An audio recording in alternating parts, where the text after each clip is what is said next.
Allô? Ouais, allô? Salut Thibaut, ça joue ou bien? Bah écoute, ça va et toi? Oui, je me demandais pour la fête ce soir, est-ce que c'est toujours ok? Ouais, bien sûr. Juste une question pour les t-shirts blancs, tu laves à combien de degrés? Parce que je suis tout seul chez moi, genre je sais pas comment on fait. Eh ben, ça dépend de la texture. Moi, je dirais autour des 50 degrés. Mais pourquoi en fait? Dis pas qu'à 18 ans, t'arrives toujours pas à faire ta lessive. Bah, à midi, j'étais au resto, je me suis taché avec du vin. Mais non. Ne me dis pas que t'as taché le seul t-shirt blanc que t'avais. Alors ça va, la prochaine fois, je tâcherai de pas me tacher, et puis voilà. Attends, tu vas pas lancer une machine pour un seul t-shirt? Est-ce que tu te rends compte de l'aberration de ton geste? C'est le seul t-shirt blanc que j'ai, je vais pas venir en t-shirt gris foncé, tout le monde est en blanc. Mais tu sais comment ça consomme une machine à laver? Tu pourrais au moins remplir 50 bouteilles d'eau avec. Juste pour un t-shirt. Il y a un problème, non? C'est vrai que c'est pas très malin, mais comment est-ce que j'aurais pu éviter ça? À ma connaissance, y a pas de chose qui permet magiquement de ne pas se tacher. Ah non, mais t'inquiète pas, mon pote. J'ai la solution. C'est l'hydrophobie. L'hydrophobie. Mais voyons, Alexis, j'ai pas peur de l'eau. Mais non, pas l'hydrophobie, la peur de l'eau. Non, mais t'inquiète pas, je t'expliquerai en laboratoire. Mais face à ce flot d'informations, il faudrait mieux que je te lance une bouée. Parce que ce serait con que tu te noies.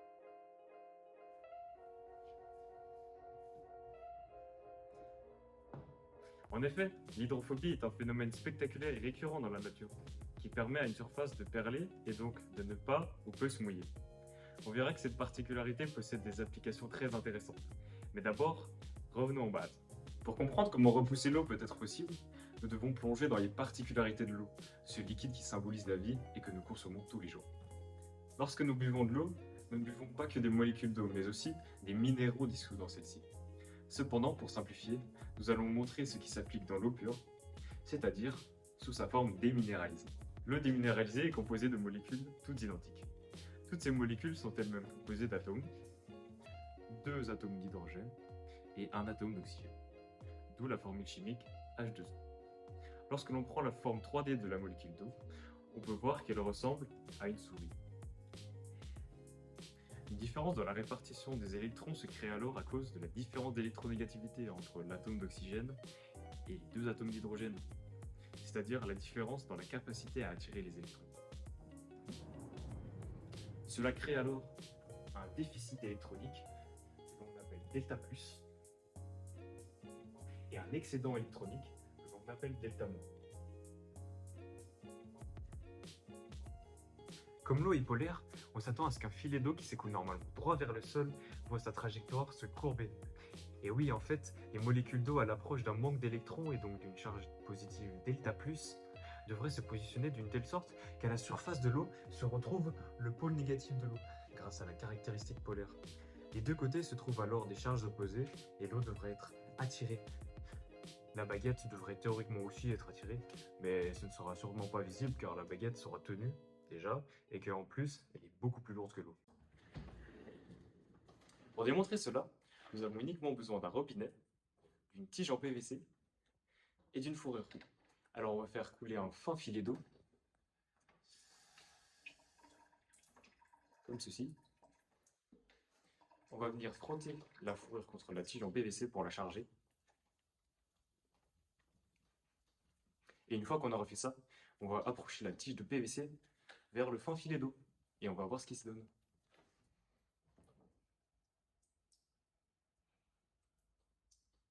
Et vous voyez, l'eau change de direction.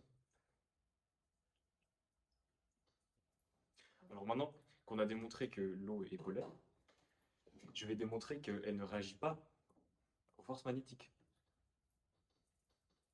Vous voyez, quand j'approche un aimant de l'eau, il ne se passe rien.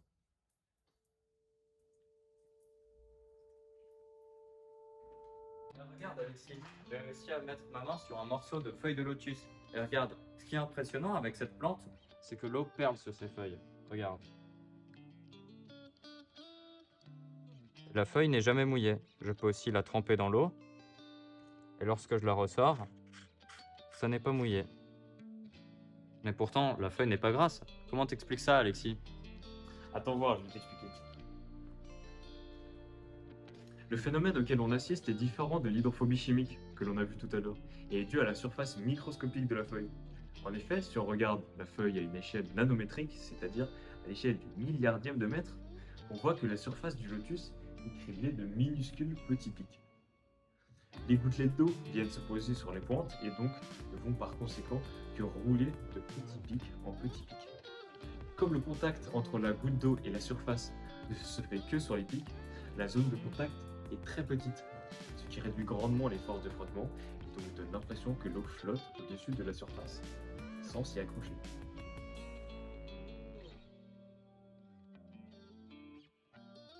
Voici un ralenti de gouttes d'eau que l'on fait tomber sur la feuille de lotus de tout à l'heure. Tu me diras ce que t'en penses, Alexis, mais moi, je trouve ce genre d'image extrêmement plaisant à regarder, car nous voyons bien que l'eau s'aplatit avant de se reformer en d'autres gouttes plus petites, uniquement pour reformer des gouttes plus grosses par la suite.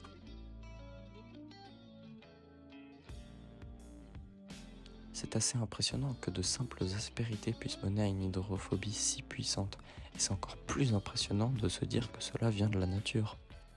On ne connaît d'ailleurs pas avec certitude la raison évolutive qui a poussé plusieurs plantes à développer cette faculté, mais l'on peut supposer que la propriété auto-nettoyante enlèverait de potentielles poussières qui pourraient empêcher partiellement la photosynthèse. Je vous laisse désormais un petit moment afin de pouvoir admirer ce ralenti.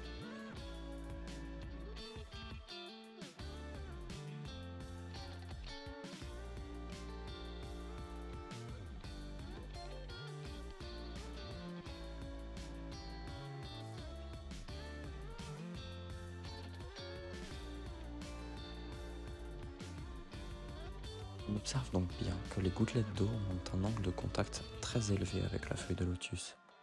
Mais comment ça se fait que l'eau ne s'infiltre pas et reste sous forme de gouttelettes? Eh bien, c'est dû à la tension superficielle de l'eau, Thibaut. Les molécules d'eau ont entre elles des liaisons. Ce sont les ponts hydrogènes dont je t'ai justement parlé tout à l'heure. Regarde, Thibaut, lorsque l'on compare les points d'ébullition de l'eau et de ses molécules homologues, composées elles aussi d'hydrogène, on remarque que l'eau a un point d'ébullition beaucoup plus élevé. Et ce, malgré son poids beaucoup plus petit. En fait, cela s'explique par les ponts hydrogènes qui font que les molécules ont des forces entre elles, ce qui donne une forte cohésion à l'eau. Voici une vidéo de la NASA nous montrant que lorsqu'aucune autre force n'y est appliquée, un groupe de molécules d'eau prend la forme la plus sphérique possible, car le moins de molécules d'eau sera en contact avec l'air, le plus l'eau sera dans un état énergétiquement favorable. Et oui, la forme géométrique qui optimise une aire de contact minimale avec l'extérieur pour un volume maximal est toujours une sphère. La tension superficielle est la mesure de combien de force en newton il faut pour augmenter la longueur N, ce qui augmente la zone de contact entre les deux interfaces. L'unité de la tension superficielle est le newton par mètre. L'eau sera convexe sur le dessus si la force de cohésion est plus forte, et concave si la force d'adhésion est plus forte, comme entre l'eau et une éprouvette. Comme on peut le voir ici, on peut distinguer la forme. Il existe de grandes forces d'adhésion, aussi avec le papier. C'est ce qui explique le phénomène de capillarité où l'eau va monter le long du papier. La force d'adhésion se révélant plus forte que la force de gravité. Comme on peut le démontrer ici.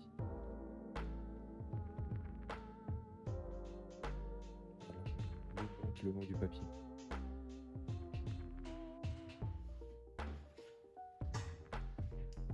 De cette même force d'adhésion découle le fait qu'une goutte, selon la surface sur laquelle elle repose, puisse être plus ou moins aplatie. Sur les surfaces hydrophobes, la force d'adhésion est faible et les gouttes restent plutôt rondes. Une surface est appelée hydrophobe si l'angle de contact est supérieur à 90 degrés, comme on peut le voir ici.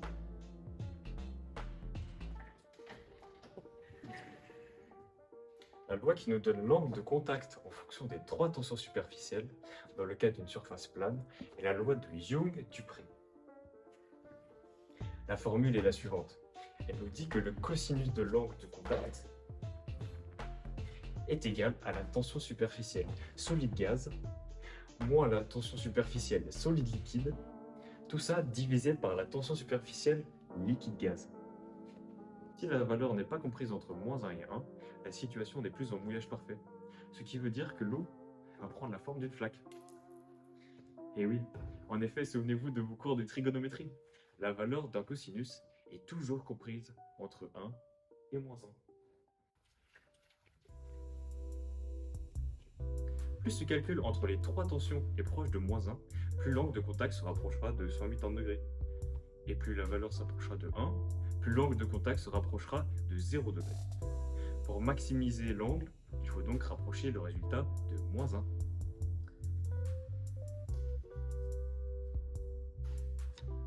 Revenons à la feuille de lotus.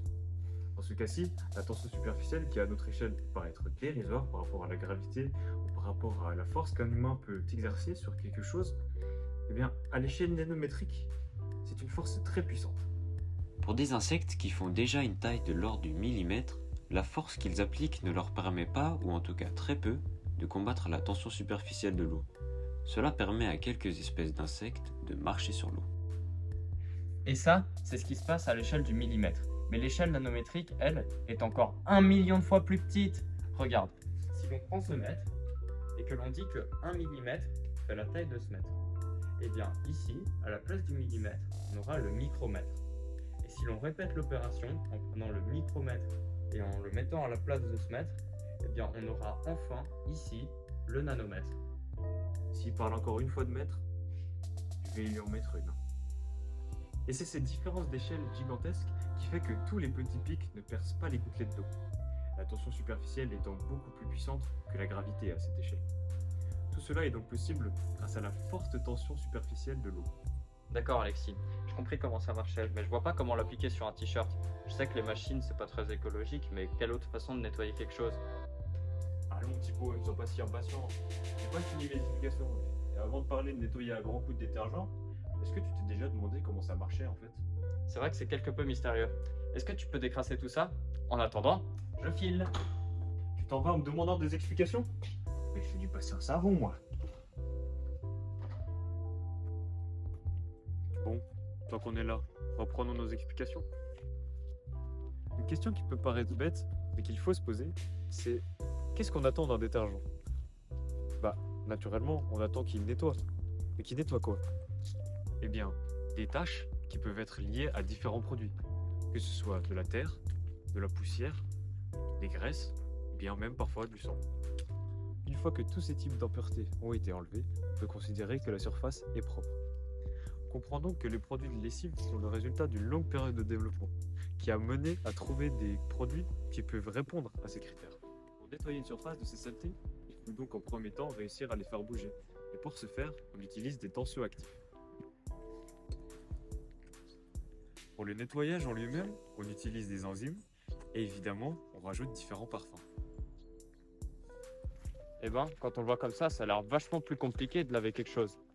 Mais pas lorsqu'on parle d'une surface hydrophobe. Et oui, le fait d'être hydrophobe amène une propriété auto-nettoyante, car les poussières qui s'y accrochent sur la surface sont facilement balayées par l'eau, qui ne s'infiltre pas et glisse simplement sur la surface, emportant toutes les poussières. Tous les liquides avec une tension superficielle assez forte vont eux aussi simplement glisser. Pas de taches, ni de sang, ni de vin.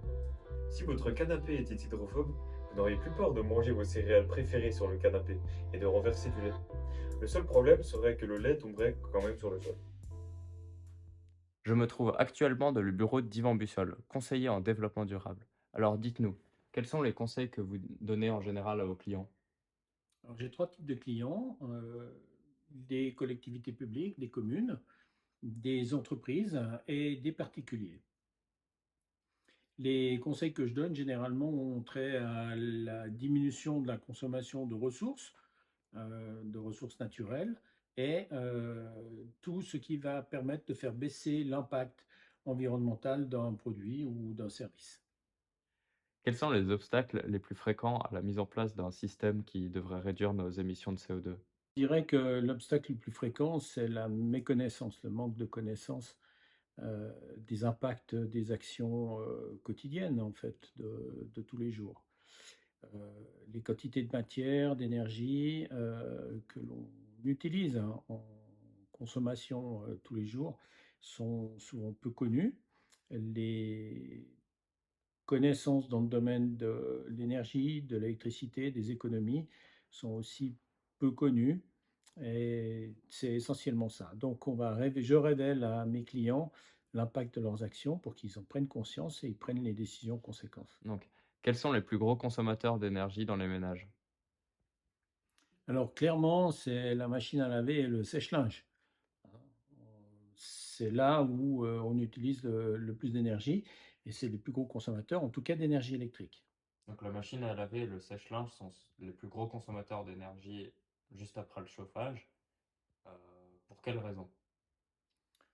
Pour la machine à laver, parce qu'on doit d'abord monter en température l'eau pour le lavage, et puis ensuite parce que ça pèse quand même une machine à laver pleine avec de l'eau, ça pèse énormément, et il y a un gros tambour qu'il faut entraîner.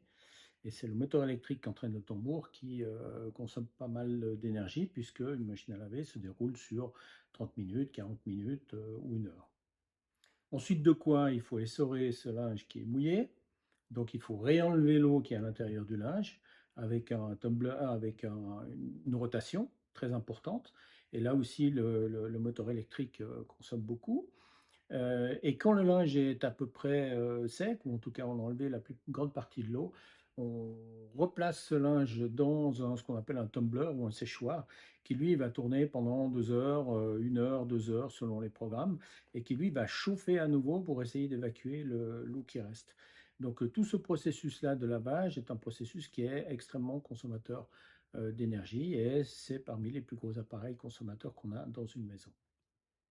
Et c'est justement pour ça que les surfaces hydrophobes peuvent se révéler très intéressantes. En effet, pour laver votre surface hydrophobe, il suffit juste de mettre un peu d'eau, que l'on peut faire glisser un peu partout, et hop, c'est propre. Comme ça ne se mouille pas. Ça permet d'économiser aussi toute l'électricité consommée par un potentiel sèche-linge et d'économiser du temps par rapport à l'étendoir. Le fait de ne pas utiliser de détergent empêche aussi la pollution des eaux par ces produits nettoyants et économise tout le plastique utilisé dans l'emballage du détergent. D'accord, mais est-ce qu'il est seulement possible de rendre nos habits hydrophobes?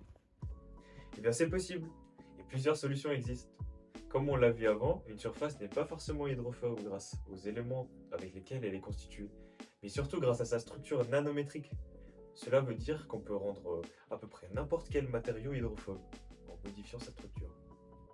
On peut le faire en frottant des nanoparticules sur le matériau ou en y appliquant un spray lui-même hydrophobe. Le fait de frotter des nanoparticules crée des micro-aspérités sur le matériau, comme sur la feuille de lotus. Quelques startups ont d'ailleurs déjà créé et commercialisé des prototypes d'habits hydrophobes, mais n'ont jamais trouvé leur public. Peut-être est-ce à cause du prix, ou peut-être car c'est un sujet encore méconnu. La méthode du spray permet de produire industriellement juste le spray, évitant de modifier la chaîne de production de chaque objet que l'on voudrait rendre hydrophobe. Cependant, l'efficacité du spray se détériore plus vite que le matériau qui serait directement hydrophobe. Il reste néanmoins une solution bien plus plausible dans notre économie actuelle. Et il en existe déjà, même si leur utilisation est très marginale. Mais le plus gros problème, ça reste de connaître l'impact économique et environnemental de telles méthodes de conception. Et de telles statistiques sont très compliquées à obtenir. Il n'en existe pas à notre connaissance. Si nous arrivons à supprimer le lave-linge et le sèche-linge de nos vies, on ferait un grand pas vers la neutralité carbone. Un grand obstacle à cela est la fast fashion, qui est en d'autres termes la mode éphémère, qui fait que beaucoup de gens achètent beaucoup d'habits. Avant de rendre nos habits hydrophobes, il faut d'abord changer nos méthodes de consommation. Bon, conclusion, je vais devoir laver mon t-shirt à la main. Et oui Thibaut, malheureusement, il va falloir attendre avant de pouvoir avoir ton t-shirt auto-nettoyant dont tu rêves tant.